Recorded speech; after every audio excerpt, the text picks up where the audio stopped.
దేవునికి స్తోత్రం. హల్లెలూయా.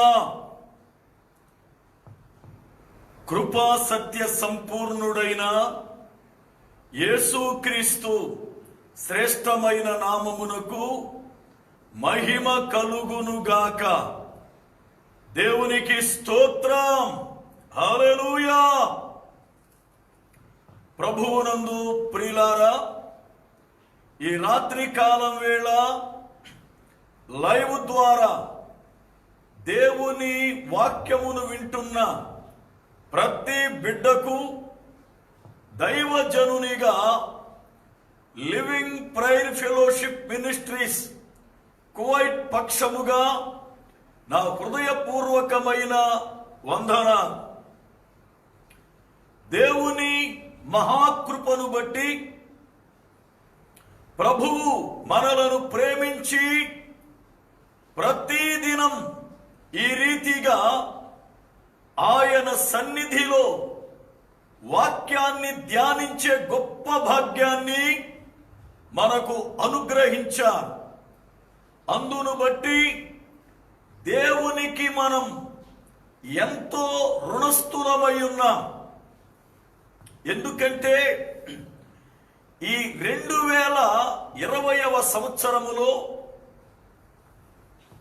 ఈ వైరస్ ప్రబలినటువంటి ఈ మాసములలో అనేక మంది మనకన్నా ఘనులు, మనకన్నా యోగ్యులు, మనకన్నా శ్రేష్ఠులు, మనకన్నా ప్రార్థనా పరులు, మనకన్నా గొప్పవారు, అలాగునే మనకన్నా చిన్నవారు అనేక మంది మరణించారు.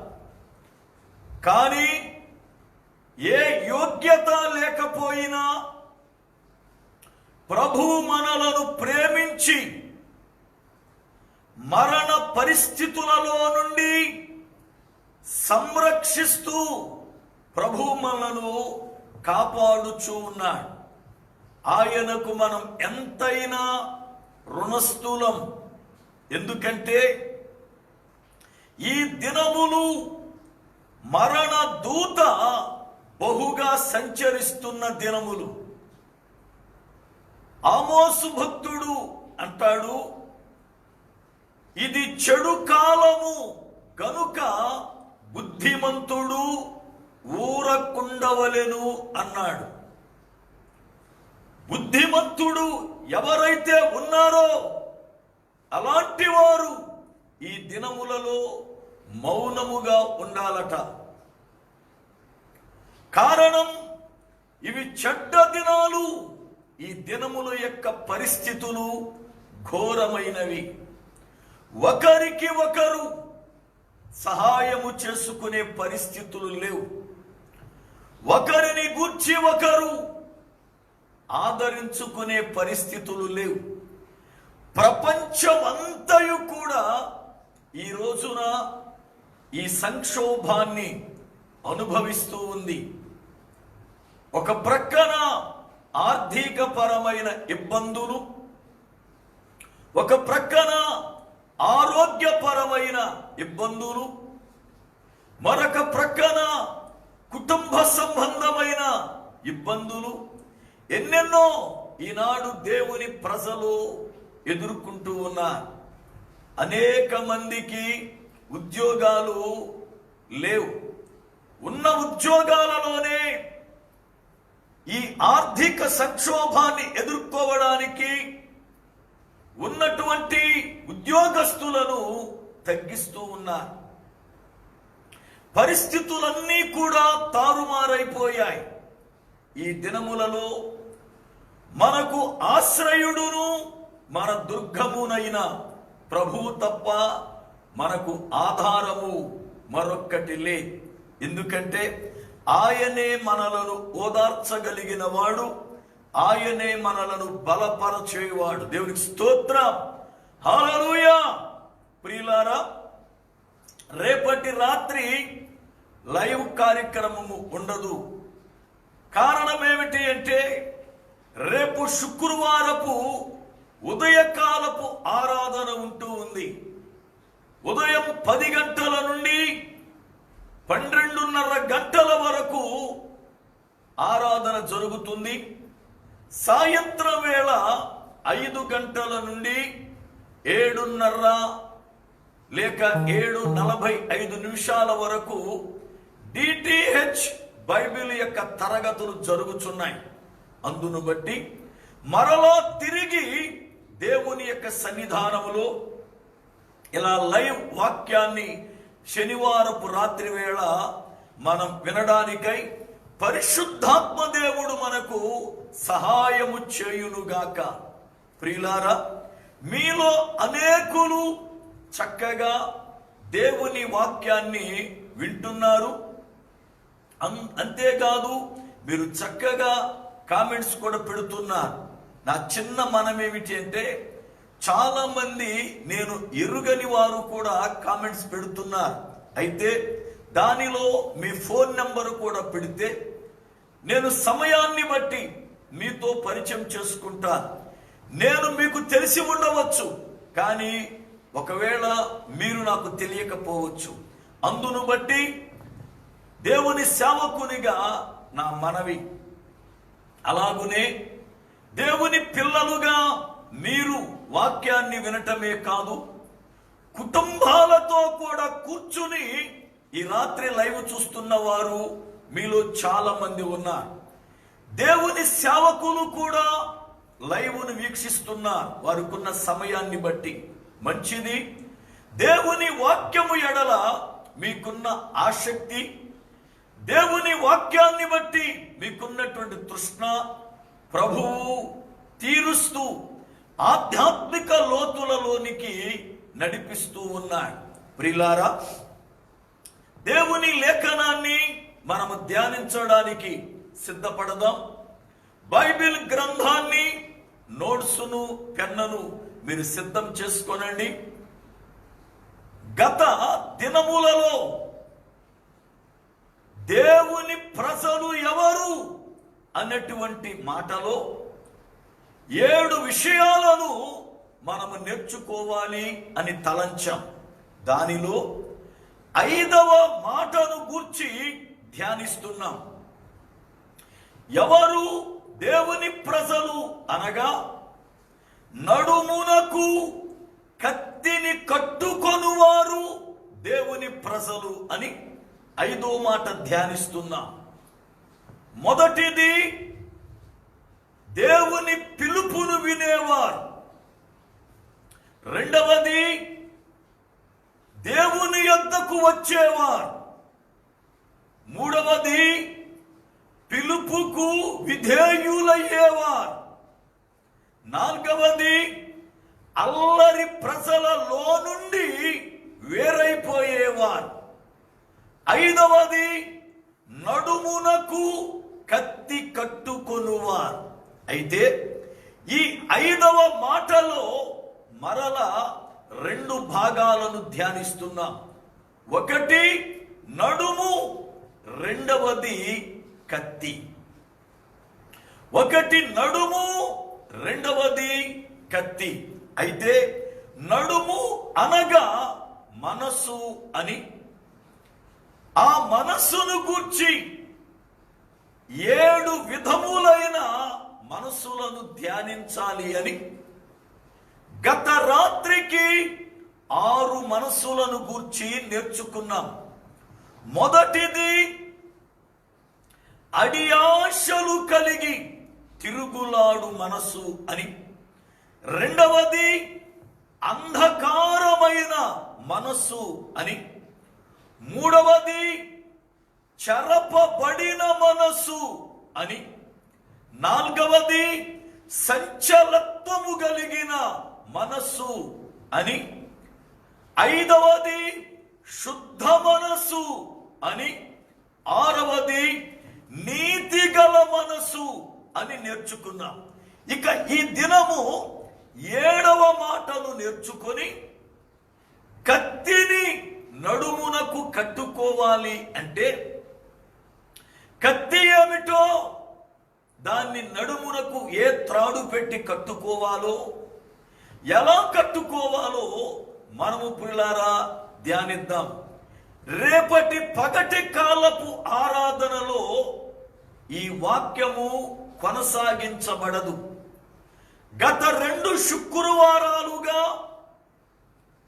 దేవుడే తీర్పు తీర్చును, ఆయన ఒకరిని తగ్గించును, ఒకరిని హెచ్చించును అన్న కీర్తన గ్రంథం 75వ కీర్తన 7వ చరణమును ధ్యానిస్తూ ఉన్నాం. 2 వారాలుగా ఎవరిని దేవుడు తగ్గిస్తాడు, ఎందుకు తగ్గిస్తాడు, ఎవరిని హెచ్చిస్తాడు, ఎందుకు హెచ్చిస్తాడు అనే విషయాలను ధ్యానం చేస్తున్నాం. కనుక రేపటి ఉదయము దీని కొనసాగింపు ఉండదు. మరలా శనివారమే దీని కొనసాగింపును మనం చూస్తాం. అయితే దేవుని లేఖనములో నుండి కత్తిని మనస్సు అనబడుతున్న నడుమునకు కట్టాలి అని, ఆ కత్తి ఏమిటో, అది ఏం చేయడానికి కట్టుకోవాలో ఈ విషయాలు పులారా మనము నేర్చుకోవలసిన వారమై ఉన్నాం. ఈ రాత్రి 7వ మనస్సుని గూర్చి చదువుకొని ప్రార్థన చేసుకుని దేవుని వాక్యమును పరిశుద్ధాత్మ దేవుని సహాయము చేత ధ్యానము చేద్దాం. చూడండి, అపోస్తలుడైన పేతురు వ్రాసిన మొదటి పత్రిక 4వ అధ్యాయము 1వ వచనం. పేతురు వ్రాసిన మొదటి పత్రిక 4వ అధ్యాయము 1వ వచనం. క్రీస్తు శరీరమందు శ్రమపడెను గనుక మీరును అట్టి మనస్సును ఆయుధముగా ధరించుకొనుడి. మరలా చదువుతున్నా, క్రీస్తు శరీరమందు శ్రమపడెను గనుక మీరును అట్టి మనస్సును ఆయుధముగా ధరించుకొనుడి. ప్రార్థన చేసుకుందాం ప్రియులారా, ప్రార్థన చేసుకుందాం. సర్వకృపానిధివగు పరమ తండ్రి, మీ పాదములకై వందనాలు స్తోత్రాలు చెల్లిస్తున్నాం. మీ మహా అత్యంతమైన కృపను బట్టి ఈ రాత్రి కాలవేళ దైవజనునిగా మీకును ఆయన వాక్యము వింటున్న ప్రజలకును మధ్య నిలబడి ఉండగా నీ సేవకునిగా మరుగుపరచండి. మీ లేఖనములలో నుండి వింటున్న ప్రతి బిడ్డతో మీరు మాట్లాడండి. అంతేకాదు, వాక్యం వింటూ ఉండగా వాళ్ళలో ఉన్న ప్రతి బలహీనత సరిచేయబడి, ప్రతి రుగ్మత నుండి విడిపించబడి, సాతాను యొక్క బంధకముల నుండి విడిపించబడి, నీ వాక్యము బయలు వెడలుచుండగా నాయన వారిలో ఉన్న చీకటి అంధకారమైన మనసు తొలగించబడి రక్షణ పొందడానికి, మారు మనసు పొందడానికి, విరాకడుకు సిద్ధపరచబడడానికి నీ కార్యము జరిగించుమని యేసుక్రీస్తు శ్రేష్టమైన నామమున ప్రార్థిస్తున్నారు పరమ తండ్రి. ఆమేన్. దేవునికి స్తోత్రం. హల్లెలూయా. దేవుని యొక్క లేఖనములో అపోస్తలుడైన పేతురు గారు ఒక శ్రేష్టమైన మనస్సును గూర్చి ఆయన మాట్లాడుతున్నాడు. మనము ఎలాంటి మనస్సును ధరించుకోవాలో, అది ఏ రీతిగా ధరించుకోవాలో ప్రభు యొక్క వాక్యాన్ని బట్టి మాట్లాడుతున్న మాటను వింటున్నాం. ఆయన అంటాడు, క్రీస్తు శరీరమందు శ్రమపడెను గనుక మీరును అట్టి మనస్సుని ఆయుధముగా ధరించుకొనండి.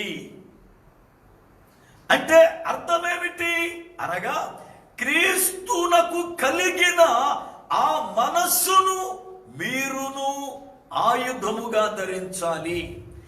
7వ మనస్సు పేరు క్రీస్తుకు కలిగిన మనస్సు. క్రీస్తుకు కలిగిన మనస్సు. ఆ మనస్సును మీరు ధరించుకొనుడి అనలేదు, ఆయుధముగా ధరించుకొనుడి అన్నాడు.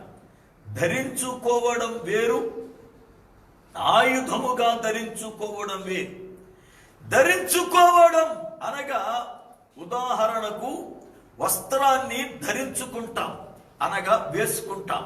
అదే ఆయుధాన్ని వేసుకోము, దానిని పులారా పట్టుకుంటాం, లేదా నడుమునకు కట్టుకుంటాం, లేదా ఎక్కడైనా ఒక స్థలములో దానిని పెట్టుకుంటాం. కనుక ఇప్పుడు పేతురు భక్తుడు మాట్లాడిన మాట, మీరు దానిని ఆయుధముగా ధరించండి, ఆయుధముగా ధరించండి అన్నాడు. పరిశుద్ధ గ్రంథములో ఆయుధాలు, ఆత్మ సంబంధమైన ఆయుధాలున్నాయి, శరీర సంబంధమైన ఆయుధాలు కూడా ఉన్నాయి. రెండు విధములైన ఆయుధాలను మనం చూస్తాం. ఒకటి ఆత్మ సంబంధమైన ఆయుధాలు, వాటిని తేజోప సంబంధమైన యుద్ధోపకరణములు అన్నాడు పౌలుగా. చూడండి వాక్య గ్రంథాన్ని ఒక్కసారి చూద్దాం. రోమా పత్రిక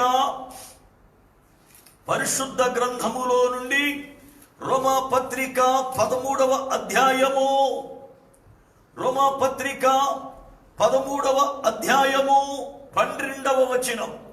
రాత్రి చాలా గడచి పగలు సమీపముగా ఉన్నది గనుక మనము అంధకార క్రియలను విసర్జించి తేజ సంబంధమైన యుద్ధోపకరణములు ధరించుకుందుము అన్నాడు. అనగా తెల్లవారడానికి సమయం దగ్గర పడుతుంది గనుక మనము ఎలాంటి యుద్ధోపకరణములు ధరించాలో ఆయన మాట్లాడుతున్నాడు. తేజ సంబంధమైన అనగా వెలుగు సంబంధమైన యుద్ధోపకరణములు ధరించాలట. అంతేకాదు పౌలు భక్తుడు కొరింథీ సంఘానికి 2వ పత్రికను రాస్తూ, కొరింథీలకు రాసిన 2వ పత్రిక 10వ అధ్యాయం 4వ వచనములో ఆయన అన్నమాట చూడండి.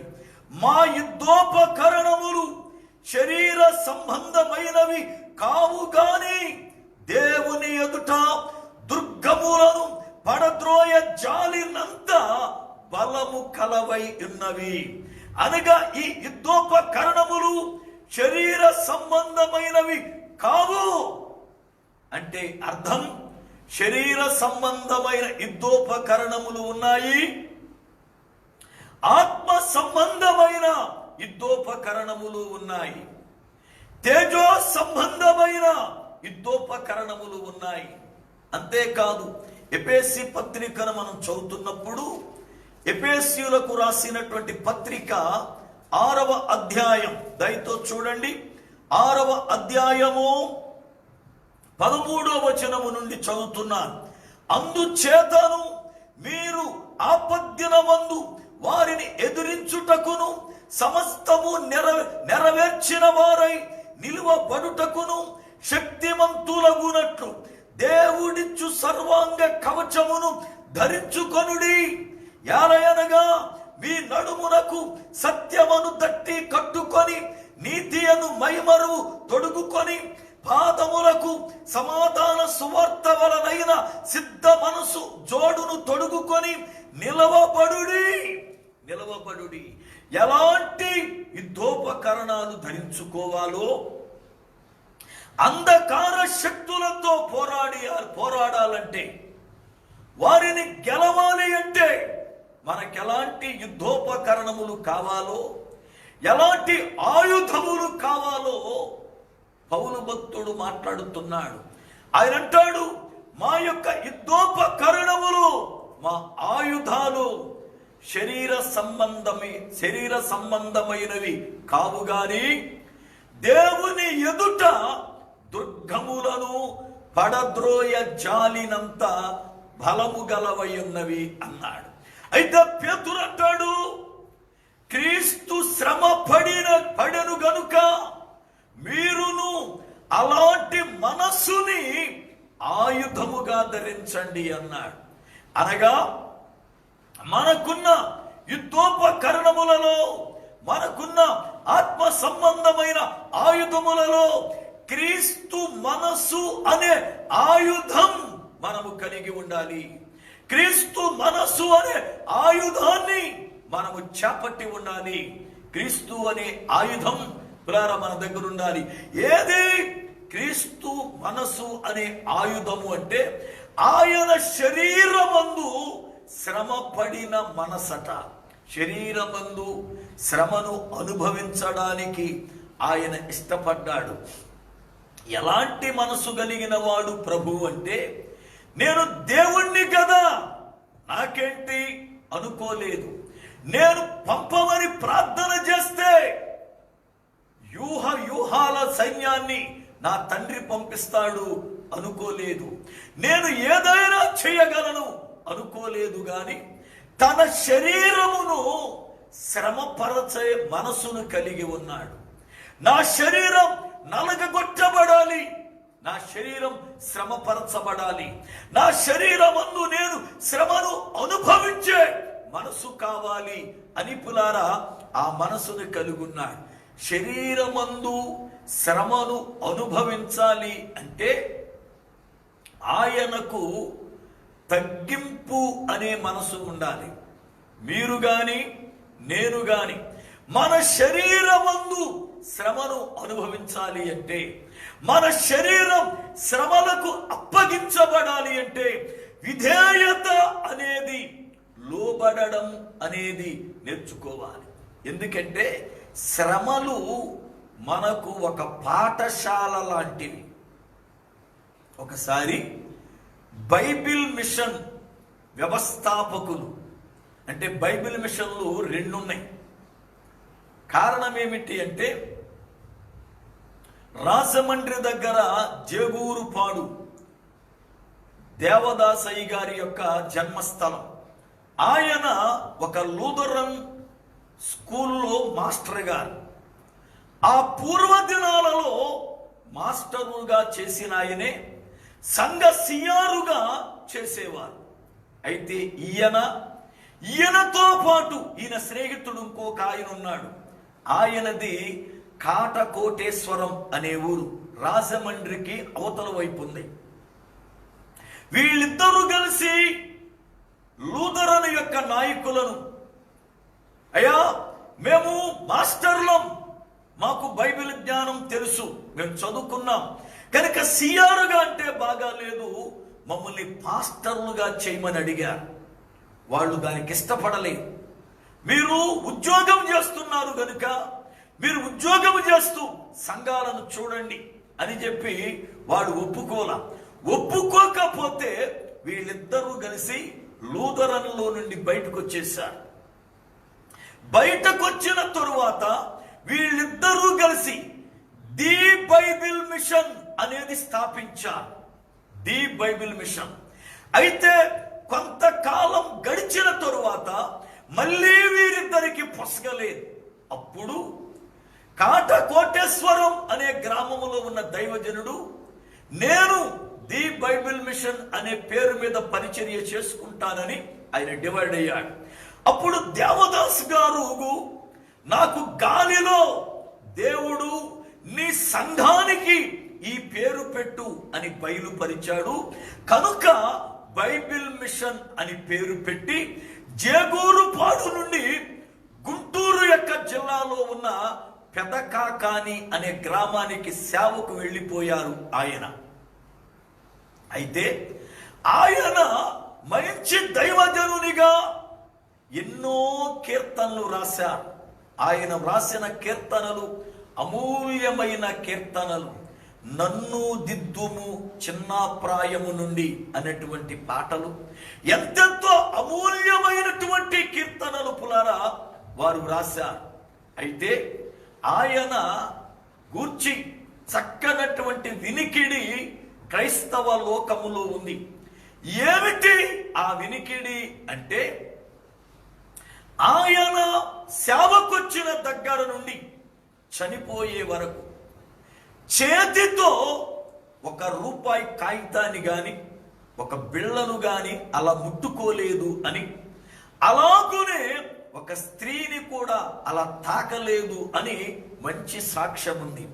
అయితే ఆయన చెప్పిన ఒక గొప్ప మాటను చెప్పడానికి ఇదంతా మీకు చెబుతున్నా. ఏమిటి అంటే, విశ్వాసులైన వారు, అయ్యా మాకు శ్రమలు వచ్చాయండి, మేము చాలా శ్రమల్లో ఉన్నాం, మా కొరకు ప్రార్థన చేయండి అని ఎవరైనా అడిగితే ఆయన అనేవాడట, శ్రమలు అనేవి విశ్వాసికి మెడలో ఉన్న హారము లాంటిది అని చెప్పేవాడట. ఒక్కొక్క శ్రమ నీకు కలుగుతున్నప్పుడు నీ మెడలో ఒక్కొక్క చక్కని హారం పడుతున్నట్లు, నీ విలువ పెరుగుతున్నట్లు. ఎందుకంటే శ్రమలే మనకు గొప్ప పాఠశాల అని నేర్పేవాడట. ఎందుకో తెలుసా? పరిశుద్ధ గ్రంథములో కీర్తనాకారుడైన దావీదు భక్తుడు ఏమన్నాడు చూడండి. కీర్తనల గ్రంథము 119వ కీర్తన, కీర్తనల గ్రంథము 119వ కీర్తన 67వ చరణం మరియు 71వ చరణాన్ని చదువుతున్నా. కీర్తనల గ్రంథం 119వ కీర్తన 67వ చరణం మరియు 71వ చరణం.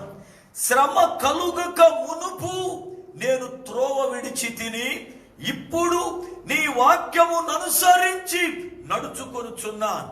71వ వచనం, నేను నీ కట్టడలను నేర్చుకొనున్నట్లు శ్రమ నుండి యుండుట నాకు మేలాయను, నాకు మేలాయను. పిల్లరా, కీర్తనాకారుడు మాట్లాడుతున్న మాట, శ్రమ కలగక మునుపు నేను త్రోవ తప్పిపోయా, శ్రమ కలగక మునుపు నేను దారి తప్పా, శ్రమ కలగక మునుపు నీ వాక్యాన్ని విడిచా, శ్రమ కలగక మునుపు నేను లోకములో బ్రతికాను. ఒక భక్తుడు, ఎవరు రాశారో నాకు ఆ పాట తెలియదు గాని, చక్కనటువంటి భావముతో కూడిన ఒక పాట రాశారు. మీలో చాలా మందికి తెలుసు ఆ పాట. ఏమిటంటే, నాతో నీవు మాట్లాడు ప్రభు అన్న పాట. దానిలో ఒక్కొక్క శరణములు, ఒక్కొక్క ఆత్మీయతను గురించి మాట్లాడుతూ వచ్చాడు ఆ కీర్తనకారుడు. అంటే ఎప్పుడు అనగా అతడు శ్రమ కలిగినప్పుడు తానేమై ఉన్నాడో ధ్యానించుకుంటూ ఆ కీర్తన రాశాడు. ఈ రోజున చాలా మంది శ్రమ కలగక మునుపు త్రోవ తప్పిపోతూ ఉన్నారు. శ్రమ వారిని త్రోవలోకి తెస్తుంది. శ్రమ ఒక బెత్తము లాంటిది. ఒక ఎద్దు లేక ఒక పశువు దారిని విడిచి ప్రక్కకు వెళుతున్నప్పుడు ఎలాగైతే దాని యజమాని లేక కాపరి బెత్తం పెట్టి కొడతాడో అలా కొట్టగానే అది దారిలోకి వస్తుంది. ఈ రోజున శ్రమ మనకు బెత్తము లాంటిది. కారణం, మనకు శ్రమ లేకపోతే త్రోవ విడిచిపోతాం, శ్రమ లేకపోతే ఇష్టానుసారమైన మార్గాన్ని నడుస్తాం, శ్రమ లేకపోతే మన ఇష్టానుసారముగా ప్రవర్తిస్తాం. కీర్తనకారుడు అంటాడు, ఇప్పుడు నీ వాక్యమును అనుసరించి నడుచుకొనుచున్నా. ఇప్పుడు అనగా ఎప్పుడు? శ్రమ కలిగినప్పుడు. శ్రమ కలిగినప్పుడు.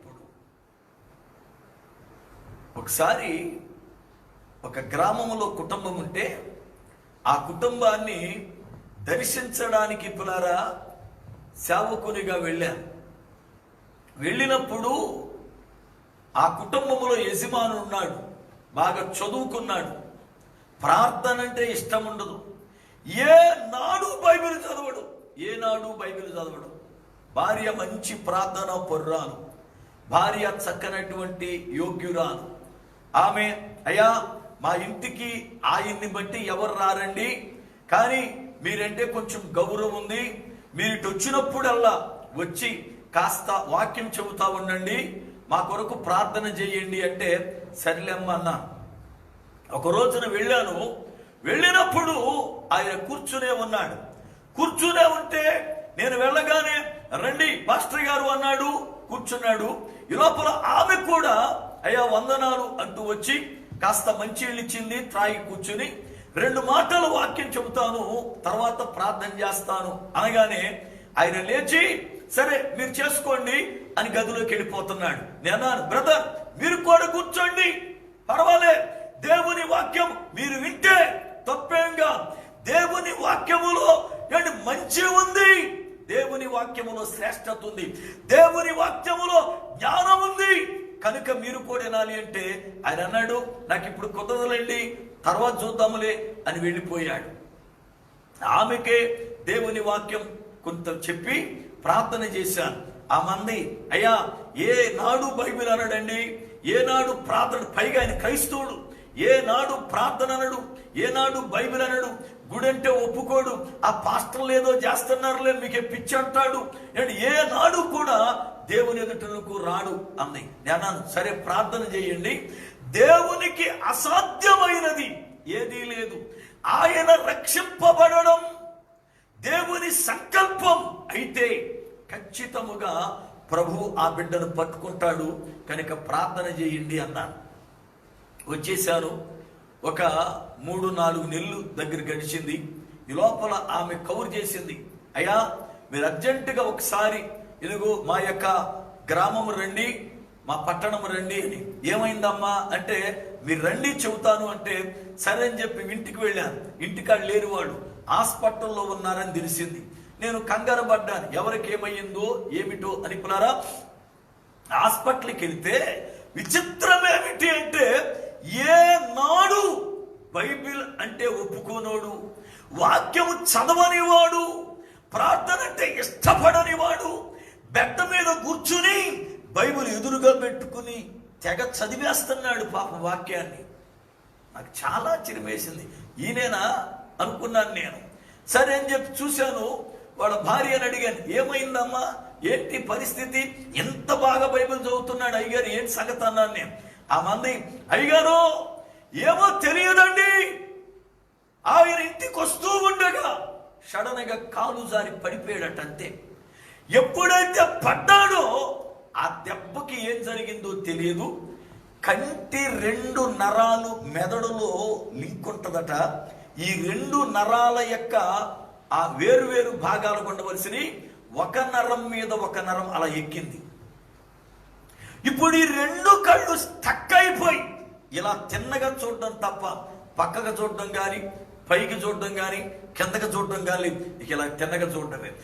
ఎప్పుడైతే నరం మీద నరం ఎక్కిందో, కళ్ళు బ్రేక్ అయ్యాయో, అయ్యగారికి ఇక అప్పుడు వెలిగింది బలుపు. అక్కడ నుండి ఇక కళ్ళు తిప్పడానికి లేదుగా, ఇక బైబిల్ ఎదురుగా పెట్టుకుని బైబిల్నే చూస్తా ఉన్నాడు, బైబిల్నే చదువుతా ఉన్నాడు. అయితే నేను వెళ్ళిన తర్వాత ఇక పక్క నిలబడితే కనపడంగా ఎదురుగా నిలబడి బ్రదర్ బాగున్నారా అన్న. ఆయన కన్నీరు గారు, స్వయా మీరు చెప్తే వినలేదు, నాకు ఈ శ్రమ వస్తేనే గాని ఇదిగో నా బ్రతుకు అర్థం కాలేదు అని అంటాడు. ఆయన శ్రమ కలుగుట నాకు మేలాయను. చాలా సార్లు శ్రమ వస్తుంది అనుకుంటాం, శ్రమను బట్టి ఇబ్బంది పడతాం. అయ్యో నాకే వచ్చిన శ్రమలు నాకే కలగజేస్తాడు దేవుడు, నేను చాలా భక్తిగా ఉంటానుగా, చాలా నిష్ఠగుంటానుగా, చాలా ప్రార్థన పూర్వకంగా ఉంటాను కదా, ఇదిగో అందరి వలె ఉండను కదా, కానీ నాకే ఎందుకు ఈ శ్రమ వచ్చింది అనుకుంటాం. బైబిల్ అంటుంది శ్రమ కలగకపోతే మనము గర్వాన్ని బట్టి, అతిశయాన్ని బట్టి, డంభాన్ని బట్టి, లోక భోగాలను బట్టి, శరీరేచ్ఛలను బట్టి త్రోవ తప్పిపోతాం. అపవాది ఏదో ఒక రీతిగా నిన్ను నడుస్తున్న క్రీస్తనే మార్గములో నుండి లాగేయడం చూస్తాడు పక్కకి. అందుకే అప్పుడప్పుడు ప్రభువు శ్రమనే బెత్తం పెట్టి కొట్టి లైన్ చేస్తా ఉంటాడు. చాలా మంది జీవితాలలో ఈ రోజున పులారా వాక్యమును అనుసరించి నడవడానికి కారణం ఏంటో తెలుసా? శ్రమయే.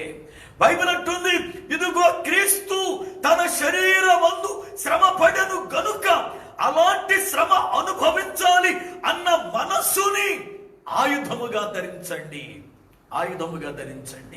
ప్రియులారా, శ్రమ కలుగుట నాకు మేలాయను అన్నాడు కీర్తనకారుడు. శ్రమ కలుగుట నాకు మేలాయను. ఏమయ్యా, ఎందుకు అనంటే నీ కట్టడలను నేర్చుకొనటానికి అన్నాడు. దేవుని కట్టడలు, దేవుని నియమములు, దేవుని ఆజ్ఞలు, దేవుని విధులు మనం నేర్చుకోవాలంటే మనకు శ్రమ కలగాలి. ఎందుకంటే శ్రమలు అనేవి ఒక పాఠశాల లాంటివి. హెబ్రీ పత్రిక 5వ అధ్యాయము 8వ వచనాన్ని మనం చదువుతున్నప్పుడు, హెబ్రీ పత్రిక 5వ అధ్యాయం 8వ వచనం ఈ రీతిగా మాట్లాడుతుంది. ఆయన కుమారుడయుండియు తాను పొందిన శ్రమల చేత విధేయతను నేర్చుకొనెను అన్నాడు.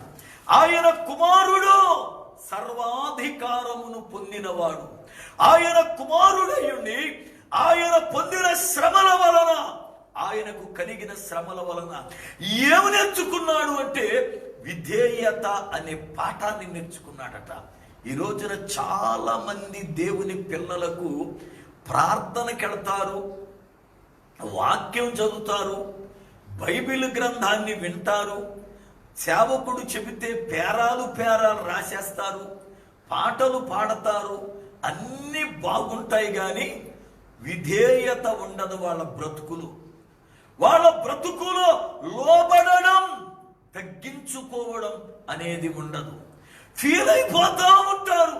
నేను తగ్గించుకోవడం ఏమిటి, నేను లోబడడం ఏమిటి, నేను అనేటువంటి ఒక అహంకారపు తత్వాన్ని కలిగి, ఒక అతిశయపు దంభాన్ని కలిగి ప్రవర్తిస్తారు చాలా మంది. దేవుని మందిరములో తగ్గింపు ఉండదు. నాకేంటి, నేనేంటో తెలుసా అన్నట్లుగా ప్రవర్తిస్తారు. ప్రియులారా, ఒక మనిషికి విధేయత రావాలి అంటే శ్రమలు అనబడుతున్న బడులో చదువుకోవాలి. యేసు ప్రభువారు తాను పొందిన శ్రమల వలన అన్నాడు. అయితే ఇంతకీ యేసు ప్రభువు అసలు ఎందుకు శ్రమను భరించాడు? మనమెందుకు శ్రమలను ఆయుధముగా ధరించుకోవాలి? యేసు ప్రభువారు ఎందుకు తన శరీరమందు శ్రమను అనుభవించాడు? మనమెందుకు అట్టి మనసులు ధరించుకోవాలి? చూడండి వాక్యాన్ని. పేతురు రాసిన మొదటి పత్రిక 4వ అధ్యాయము, పేతురు రాసిన మొదటి పత్రిక 4వ అధ్యాయము 18వ వచనాన్ని చదువుతున్నా. క్షమించాలి, 3:18 వచనం. పేతురు రాసిన మొదటి పత్రిక 3వ అధ్యాయము 18వ వచనం చదువుతున్నా. దేవుని చిత్తమాలాగున ఉన్న ఎడల కీడు చేసి శ్రమ పడుట కంటే మేలు చేసి శ్రమ పడుటయే బహు మంచిది. యాలయనగా మనలను దేవుని యొద్దకు తెచ్చుటకు అనీతిమంతుల కొరకు నీతిమంతుడైన క్రీస్తు శరీర విషయములో చంపబడి ఆత్మ విషయములో బ్రతికింపబడి పాపముల విషయములో ఒక్కసారే శ్రమ పడెను. పాపముల విషయములో ఒక్కసారి శ్రమ పడెను. యేసు ప్రభువారు ఎందుకు శ్రమను అనుభవించాడు? యేసు ప్రభువారు దేవుని కుమారుడయుండి, సర్వశక్తుడయుండి ఆయన శ్రమ అనుభవించడానికి గల కారణం వాక్యం బోధిస్తుంది. దేవుని యొద్దకు పాపులైన వారిని తేవడానికి, అనీతిమంతులను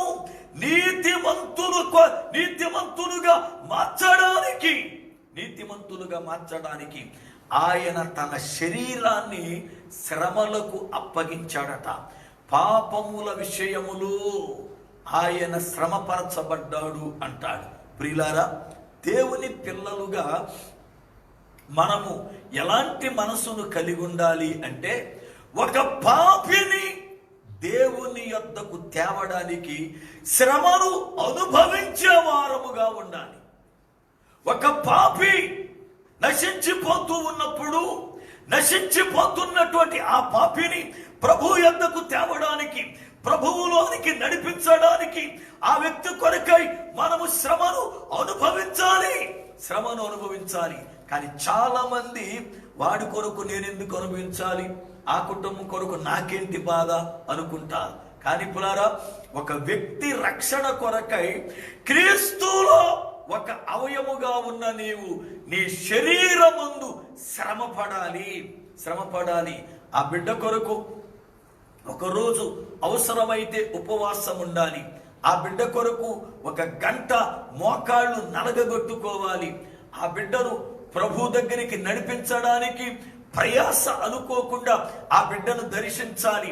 ఆ బిడ్డను నెమ్మదిగా దేవుని వద్దకు తీసుకుని రావాలి. ఎక్కడ వాక్యం వినటానికి వెళుతున్నావో అక్కడికి ఆ బిడ్డను తీసుకుని వెళ్ళాలి. అవసరమైతే ఆ బిడ్డ నిమిత్తం దేవుని ద్రవ్యము ఖర్చు పెట్టవలసి వస్తే ఖర్చు పెట్టైనా ఆ బిడ్డను తీసుకెళ్ళాలి. ఎందుకో తెలుసా? ఆ ఆత్మ రక్షించబడితే దేవునికి మహిమ కలుగుతుంది, నీకు గొప్ప బహుమానాన్ని దేవుడిస్తాడు. కానీ చాలా మంది ఒక ఆత్మ రక్షణ కొరకై శ్రమపడే మనసు ఉండదు. ఒక ఆత్మ రక్షణ కొరకై కష్టపడరు.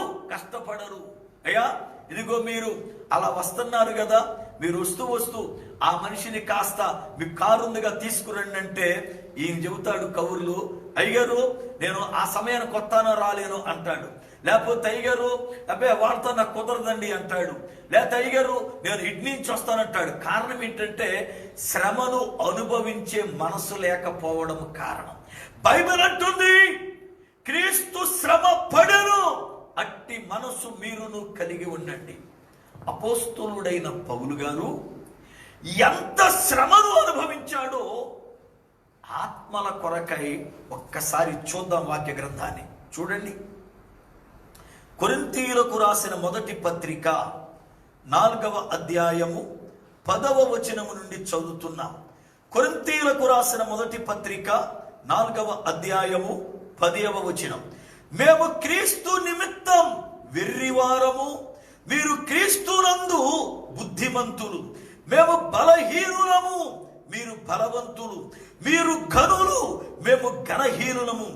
ఈ గడియ వరకు చూడండి, ఈ గడియ వరకు ఆకలి దప్పులు గలవారము, దిగంబరులము, పిడిగుద్దులు తిరుచున్నాము, నిలువరమైన నివాసము లేకయున్నాము, స్వహస్తములతో పని చేసి కష్టపడుచున్నాము, నిందింపబడి దీవించుచున్నాము, హింసింపబడి ఓర్చుకొనుచున్నాము, దూషింపబడి బతిమాలు కొనుచున్నాము, లోకమునకు మురికిగాను అందరికి పెంటగాను ఇప్పటి వరకు ఎంచబడుచున్నాము.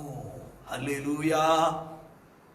నిజముగా ఈ మాటలు చదువుతున్నప్పుడు ఒక దైవజనుని యొక్క ప్రసవ వేదన, ఒక దైవజనుని యొక్క ప్రసవ వేదన ఎలా ఉంటుందో పౌలు భక్తుడు మాట్లాడిన మాటలు చదువుతుంటే మనకు అర్థమవుతుంది.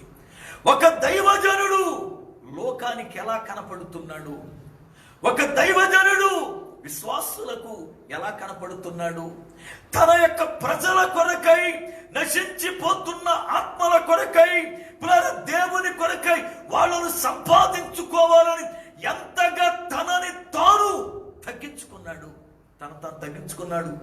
11వ వచనం చూడండి. ఈ గడియ వరకు ఆకలి దప్పులు గలవారము. పౌలు గారు భోజనం చేయాలంటే నెంబర్ 1 భోజనం చేయగలడు. ఎందుకంటే పౌలు యేసు ప్రభువుని అంగీకరించక ముందే గొప్ప ధనవంతుడు అని, సొసైటీలో మంచి పేరు కలిగిన వాడని చారిత్రాత్మకముగా మనం ఎరుగుదుము. పౌలు భక్తుడికి మంచి పలుకుబడి ఉంది. డైరెక్ట్గా రాజు దగ్గరికి వెళ్ళి లేఖలో తీసుకునేటువంటి వ్యక్తి ఆ వ్యక్తి. బాల్య దినములలోనే ధర్మశాస్త్రాన్ని అవపోసం పట్టిన వాడు, మంచి నిష్ఠాగరిష్ఠుడుగా పెరిగిన వాడు, రోమా యొక్క పౌరసత్వాన్ని పుట్టుకతోనే పుణికి పుచ్చుకున్నవాడు. కానీ సేవకు ఎప్పుడైతే వచ్చాడో ఆయన అంటాడు, ఇప్పటి వరకు మేము ఆకలి దప్పులు కలిగిన వారం, తినడానికి భోజనం లేదయ్యా. నిజమే. ఈ రోజున ఎంతో మంది సేవకులు తినడానికి లేకుండా కడుపు మార్చుకొని సేవ చేస్తున్న వారు అనేక మంది ఉన్నారు. నేను ఈ లాక్డౌన్ టైంలో ఇలా ఆన్లైన్లో దేవుని వాక్యాన్ని ప్రతిదినం బోధిస్తున్నప్పుడు ఒక దైవజనుడు వాక్యాన్ని విన్నాడు. ఆయనకి ఉన్న పరిస్థితులు భయంకరముగా ఉన్నటువంటి పరిస్థితులు. ఆయన నాకు ఒక మెసేజ్ మాట్లాడి పంపించాడు. అయ్యా, నేను చాలా చిన్న సేవకుణ్ణి, చిన్న పరిచర్య, 2 పిల్లలు నాకు. అయితే ఈ లాక్డౌన్ వల్ల ఆరాధన లేవు, విశ్వాసులు కూడా పేదవారు, ఎవరు మమ్మల్ని తిన్నారా ఏంటి అని అడిగేది లేదు. అయితే మా పిల్లలు మేము చాలా సమస్యను ఎదుర్కొంటున్నాం. మీరు మాకు ఏం చేయొద్దు కానీ కాస్త రైసు కొనుక్కోవడానికి మాత్రము సహాయం చేయండి అని అడిగారు. నిజంగా పిల్లారా, తినడానికి లేనటువంటి సేవకులు అనేక మంది ఉన్నారు. లగ్జరీగా తిరిగే సేవకుల్ని పక్కన పెట్టండి, వాళ్ళ గురించి నేను మాట్లాడుతున్నా. కానీ అనేక మంది యథార్థముగా నడుస్తూ తమని తాము నలగగొట్టుకుంటూ ఎవరి ద్వారా చెయ్యి చాపి అడుక్కోకుండా, ఎవరు ఇస్తాను అన్నా తీసుకోకుండా, ప్రభువే సహాయం చేయాలి, ప్రభువే నన్ను పోషించాలి, ఆయనను పిలిచాడు సేవకని దేవునిపైనే ఆధారపడి పస్తులు ఉండే సేవకులు అనేక మంది ఉన్నారు. పౌలు గారు అంటాడు, ఈ గడియ వరకు ఆకలి దప్పులు కలిగి ఉన్నామయ్యా, సరిగ్గా తింటలేదు. ఒక పూట తింటే ఒక పూట తింటలేదు, ఒక పూట త్రాగితే మరొక పూట త్రాగట్లేదు, దప్పికొని ఉన్నాం. అంతేకాదు ఆయన అంటాడు, మేము దిగంబరులము, వస్త్రాలు లేవు సరిగ్గా. పౌలు గారికి ఏం తక్కువ? ఆయన 3 ఖండాలను సువార్త ద్వారా గడగడలాడించాడు. ఆయన ద్వారా అనేక సంఘాలు కట్టబడ్డాయి. గొప్ప గొప్పవారు, రాజులు, నాయకులు, ఉద్యోగస్తులు, అనేక మంది వ్యాపారస్తులు రక్షించబడ్డారు. చూడండి, లూదియా వ్యాపారస్తురాలు రక్షించబడింది. లూదియమ్మా, బట్టలు లేవు, మీటింగ్స్కి వెళ్ళాలి, నా జతలు కుట్టించు అంటే కుట్టించదా? జైలు అధికారి ఉద్యోగస్తుడు ఏమయ్యా ఇదిగో బట్టలు లేవు అని అంటే ఒక్క మాట తేడా. చూడండి, ఎంతో మంది తన ద్వారా రక్షించబడ్డారు. నేను అంటాను, పౌలు గారు నేటి కాలపు సేవకుల వలె డ్రెస్ మెయింటైన్ చేయాలి అనుకుంటే వేసిన కోటు షూటు వేయకుండా వేసేవాడు. ఇప్పుడు సేవకుల్ని చూస్తే ఆశ్చర్యం వేస్తుంది. షూట్ వేస్తున్నారు, దానికి తగిన మళ్ళీ కలర్ బూటు, దానికి తగినటువంటి రీతిగా అంత మేకప్పే. కానీ పౌలు గారు అంటాడు, మేము దిగంబరులమయ్యా, మాకు సరైన వస్త్రము లేదు. నిజమే, ఈ రోజున స్వచ్ఛమైన సేవకుడికి సరైన వస్త్రాలు లేవు పులారా. సరైనటువంటి సేవ చేసే వారికి సరైన వస్త్రాలు లేవు. నేటి దినాల్లో అనేక మంది వస్త్రహీనులుగా ఉన్నవారు ఉన్నారు పులారా. వస్త్రాలు లేని వారిగా పులారా సేవకులు అవే వస్త్రాలు ఉతుక్కోవడం, అవే వస్త్రాలు వేసుకునేవారు అనేక మంది నేటి దినాల్లో కూడా ఉన్నారు. పౌలు అంటాడు, ఇదిగో మేము దిగంబరులమయ్యా, అంతేకాదు పిడిగుద్దులు తింటున్నాం, మమ్మల్ని గుద్దుతున్నారు, కొడుతూ ఉన్నారు. ఎంత భయంకరము పౌలు గారి పరిచర్య అంటే! ఎంత కొట్టారు పౌలు గారిని అంటే ఒక మాట చెబుతా చూడండి. అపోస్తుల కార్యముల గ్రంథము 14వ అధ్యాయము 19-20 వచనాలు చదువుతున్నాను. అపోస్తుల కార్యముల గ్రంథము 14వ అధ్యాయము 19-20 వచనాలు. అంతియోకయ నుండి ఈకొనియా నుండి యూదులు వచ్చి జన సమూహములను తమ పక్షముగా చేసుకొని పౌలు మీద రాళ్లు రువ్వి అతడు చనిపోయానని అనుకొని పట్టణము వెలుపలకి అతనిని ఈడ్చిరి. అయితే శిష్యులు అతని చుట్టూ నిలిచి ఉండగా అతడు లేచి పట్టణములో ప్రవేశించి మరునాడు బర్నబాతో కూడా దెర్బేకు బయలుదేరిపోయెను. జాగ్రత్తగా గమనించవలసిన విషయం పులారా, పౌలు భక్తుడు సేవ చేసినప్పుడు ఆ ప్రాంతములో కొంతమంది యూదులు వచ్చి, ఒకప్పుడు మన పక్షాన ఉన్నాడు, వీడిప్పుడు మన వాళ్ళని మార్చేస్తున్నాడు అని చెప్పి కొంతమంది వచ్చి అతని పులార కొట్టారు. రాళ్లతో కొడితే పడిపోయాడు. దేహమంతా రక్తపడిగైపోయింది, దేహం చిట్లిపోయింది, గాయాలయ్యాయి.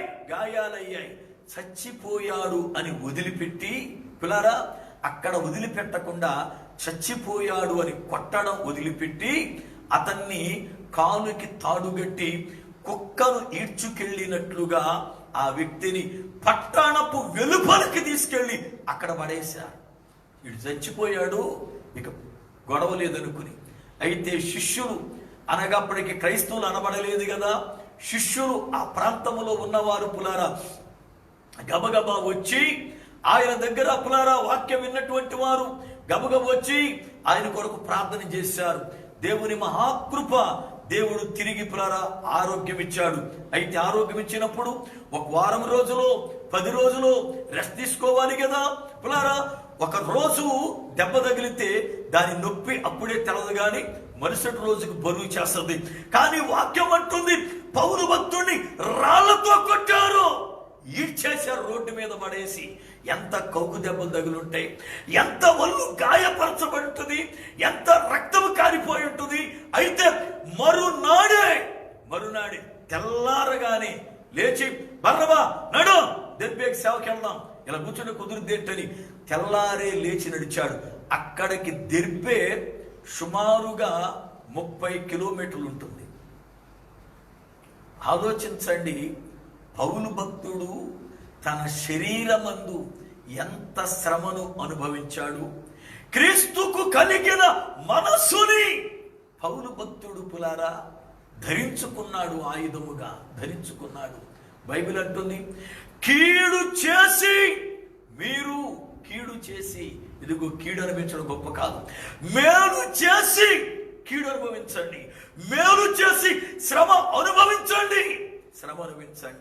ఈ రోజున క్రైస్తవులకి శ్రమలు లేవు, సేవకులకి శ్రమలు లేవు, సుఖానుభావులైపోయారు. ఇవాళ సేవ అంటే అయ్యగారు అమ్మగారు పులారా ఏమండి విలువైన వస్త్రాలు వేసుకుని చక్కగా కూర్చుంటే విశ్వాసులు వచ్చి వాళ్ళకి ఇసిరి వాళ్ళ మొగుడి అయ్యగారికి చెమట పట్టకోకుండా ఏమంటే చక్కగా ఏసి నీళ్లు తెచ్చేవాడు ఒకడు, బూట్లు ఇప్పేది ఒకడు, షూట్ వేసేది ఒకడు. అయ్యగారు 45 నిమిషాలు వాక్యం చెప్పడానికి ఆయాస పడిపోయి నలిగిపోతూ ఉన్నాడు. కానీ పులారా ఈ రోజున శ్రమ ఉందా? నేను చెబుతాను నా అనుభవాన్ని. సేవకు భీమవరములో ప్రారంభమైనప్పుడు భీమవరము నుండి అటు నర్సాపురం వరకు, ఇటు తాడేపల్లి గూడెం వరకు, ఇటు పులార కైకులూరు వరకు, అటు ఏలూరుపాడు వరకు, ఇటు పులార లోసర వరకు సాయంకాలం 5:30, 6 భీమవరంలో అంబేద్కర్ బొమ్మ సెంటర్లో కూడుకునే వాళ్ళం. యవనస్తులందరూ ఒక 20 మంది వచ్చేవాళ్ళు నాతో పాటు. సైకిల్ కూడా లేదు నాకు ఆ దినాల్లో. నన్ను ఒక వ్యక్తి సైకిల్ మీద కూర్చోబెట్టుకుని తొక్కేవాడు. రాత్రి అంతా అక్కడికెళ్ళి వాక్యాన్ని బోధిస్తే కొన్ని సంఘాల్లో భోజనం కూడా పెట్టేవారు కాదు, కొన్ని సంఘాల్లో టీ కూడా ఇచ్చేవాడు కాదు. అయినా సువార్త ప్రకటించి మళ్ళీ భీమవరం వచ్చేలకి తెల్లవారి 2, 3 అయ్యేది పిల్లారా. అయినా సరే బాధపడకోకుండా దేవుని నిమిత్తమై సువార్త కొరకై శ్రమ పడేవారు. దేవుని మహాకృప, ఆ శ్రమ దేవుడు వ్యర్థము చేయలేదు. ఆ శ్రమ ఫలితముగా అనేక మంది బిడ్డలను ప్రభు రక్షించాడు. అనేక మంది వారిలో సేవకులయ్యారు. అనేక మంది నేడు ఈ రోజున దేవుని కొరకై ఫలముగా వాడబడుతున్నారు. ప్రియ దేవుని బిడ్డలారా, దేవుని పిల్లలను అంటే దేవుడిచ్చే ఆశీర్వాదాలు పొందేసి ఇంట్లో కూర్చోవడం కాదు. దేవుని కొరకై శ్రమను అనుభవించవలసిన బాధ్యత మన పైన ఉన్నది. పౌలు అంటాడు, ప్రభువారు విడిచిపెట్టినటువంటి శ్రమలలో నా వంతు శ్రమలను నేను అనుభవిస్తున్నాను అన్నాడు పౌలు గారు. ఈరోజు రెప్పులారా, అలాంటి మనస్సు మనకుందా? చిన్న శ్రమ వస్తే మనం తట్టుకోలేం, చిన్న శ్రమ వస్తే ఇష్టపడం, దేవునిలో ఉంటే అంత ఆశీర్వాదమే అనుకుంటాము. గాని దేవుని కొరకై పాపి నిమిత్తమై శ్రమ అనుభవిస్తున్నామా? ఒక పాపి నిమిత్తం ప్రయాసపడి వెళ్ళి నడిపిస్తున్నామా దేవుని దగ్గరికి? పాపి నిమిత్తం పునర 10 రూపాయలు ఖర్చు పెట్టగలుగుతున్నామా? పాపి నిమిత్తం శ్రమ అనుభవించాలి. పరిశుద్ధ గ్రంథం బోధిస్తుంది, క్రీస్తు శరీరమందు శ్రమపడిను గనుక అట్టి మనసు మీరు ఆయుధముగా ధరించండి. ఈ రాత్రి కాల వేళ దేవుని సేవకునిగా పిల్లరా, ఒక నశించిపోతున్న పాపి రక్షించబడాలి అంటే, ఒక వ్యక్తి రక్షించబడాలి అంటే నీవు శ్రమపరచబడాలి, నువ్వు శ్రమపరచబడాలి. మీకు ఒక మాట చెబుతా, ఒక వ్యక్తి తైలాన్ని రాసుకుంటే ఆ తైలపు వాసన చక్కగా వెదజల్లి ఆ మనిషికి గౌరవాన్ని పెంచుతుంది, ఆ మనిషికి ఘనతనిస్తుంది. అయితే ఆ తైలము తయారవ్వాలి అంటే అనేకమైనటువంటి పదార్థాలు రోటిలో దంచబడతాయి. ఆ యొక్క గులాబీ పువ్వు నలగగొట్టబడితేనే తైలం బయటకు వస్తుంది. ఈ రోజున ఒక పాపి రక్షించబడాలి అంటే, ఒక పాపి మారు మనసు పొందాలి అంటే, క్రీస్తు ఏ రీతిగా సిలువలో శ్రమను అనుభవించాడో మీరు నేను క్రీస్తు కొరకై అట్టి శ్రమను అనుభవించాలి. ప్రభువారు అనుభవించిన శ్రమ వర్ణాతీతం. ఎందుకంటే బైబిల్ అంటుంది, అతడు లేత మొక్క వలె పెరిగాను అంటాడు యెషయా భక్తుడు 53వ అధ్యాయములు. పులారా, లేత మొక్క వలె పెరిగాడు, కానీ సొగసైనను స్వరూపమైనను లేనివాడాయను. ఎందుకో తెలుసా? లేత సుకుమారముగా పెరిగిన ఆ ప్రభువుని ఆ రాణువారు పట్టుకొని సిలువ వేయబడక ముందు రాత్రి గెడ్డము ఎదురు పెరిగి పిడిగుద్దులు గుద్ది ఇష్టానుసారముగా గేలి చేశారు, విపరీతమైన శ్రమ పరిచారు.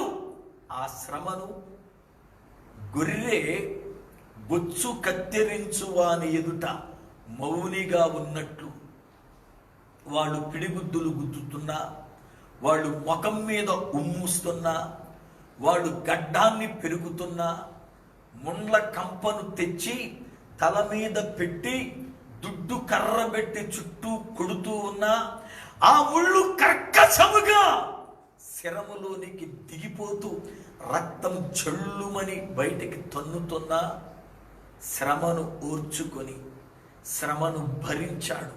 ఎందుకు తెలుసా? నీవు రక్షింపబడాలని, నేను రక్షింపబడాలని. అలాంటిది మన కొరకు ప్రభు అంత శ్రమ అనుభవిస్తే ప్రియులారా, మరి దేవుని కొరకై, దేవుని యొక్క పని కొరకై, ఒక ఆత్మ రక్షణ కొరకై నువ్వు శ్రమను అనుభవించవద్దా?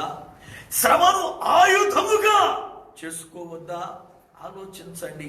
నేటి దినాలలో దేవుని కొరకై శ్రమ పడేవారు తక్కువ, పెత్తనాలు చేసేవాళ్ళు ఎక్కువైపోయారు సంఘాల్లో. దేవుని కొరకై కష్టపడేవాళ్ళు తక్కువ, పెత్తనాలు చేసేవాళ్ళు ఎక్కువ. కావలసింది పెత్తనాలు చేసేవాళ్ళు కాదు, దేవుని కొరకై తమను తాము శ్రమ పెట్టుకునేవారు కావాలి.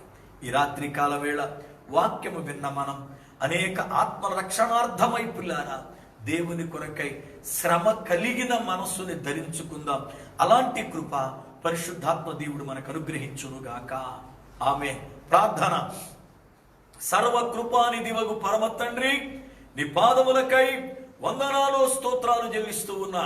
మీ మహా అత్యంతమైన కృపను బట్టి దేవా, ఈ రాత్రి కాల వేళ మీ లేఖనములలో నుండి విలాసునిగా నన్ను మరుగుపరిచి వింటున్న ప్రతి బిడ్డతో మీరు మాట్లాడినందుకై స్తోత్రాలు చెల్లిస్తున్నాం. విత్తబడిన వాక్యం నీరు గట్టి ఫలింపు దయచేయండి. దుష్టుడెత్తుకుని పోకున్నట్లు వాడి క్రియలు లయపరచండి. నాయన, మీ సన్నిధి తోడుగా ఉంచుమని ప్రార్థన చేస్తున్నాం. నిజంగా ప్రభువా, మీరు కలిగిన మనసుని మేమును కలిగి ఉండునట్లుగా మమ్మల్ని దర్శించండి. నశించిపోతున్న ఆత్మల కొరకై ప్రయాసపడే హృదయం మాకు దయచేయండి. ఆయన శ్రమపడే మనసు మాకు దయచేయమని ప్రార్థన చేస్తున్నాం. ఈ రాత్రి కాల వేళ వాక్యం విన్న ప్రతి బిడ్డను దర్శించండి, వారితో మాట్లాడండి. ఒక సమర్పణ కలిగిన జీవితం వారికి దయచేయండి. వారి కుటుంబాల్లో ఉన్న ప్రతి ఒక్క నాయన తండ్రి అవసరతను మీ నామములు తీర్చి మీరే మహిమ పొందినట్లుగా కృపను చూపండి.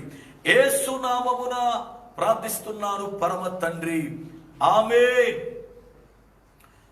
మన పరమ తండ్రి అయిన దేవుని ప్రేమ, ఆయన కుమారుడైన క్రీస్తు యేసు కృప, పరిశుద్ధాత్మ దేవుని యొక్క అన్యోన్య సహవాసము, ఆయన సన్నిధి మనకును సకల పరిశుద్ధులకును సదాకాలము తోడయ్యుండి నడిపించును గాక. ఆమేన్. ఆమేన్. ప్రభువునందు ప్రియులారా, మీ అందరికీ యేసుక్రీస్తు నామములో నా హృదయపూర్వకమైన వందనాలు. దేవుని మహాకృపను బట్టి ప్రభువు ప్రతిదినం మనతో మాట్లాడుతూ నడిపిస్తూ ఉన్నారు కనుక వాక్యములు బలపడి ప్రభువు రాకడ కొరకై సిద్ధపడదాం.